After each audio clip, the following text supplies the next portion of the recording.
ma eng hau ngar kani e Mizo Song Composers Society MSCS kan tia Mizo la po tu te in jong kho ma hian tuna hian president ni na ka chel ve me kani voina hian mi puite han som du na le lem te han sai bel du kan ya Mizo te hi zai ngai na tak mai kan nia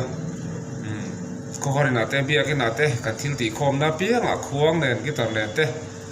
music instrument sang sang te kan zai thina chu tiang kan zai lo ni pon zai thiam te somin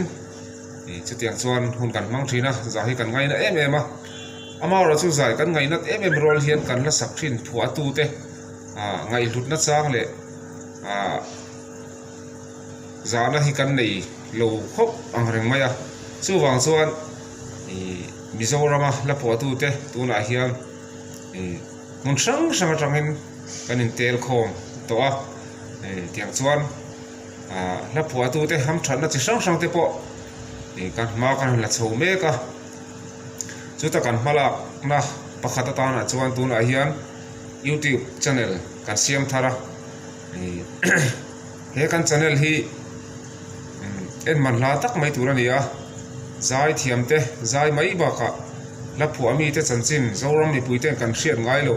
ngai dom tak tak te kan thre chho do na chu wang mi pui zoram mi pui zong zong ten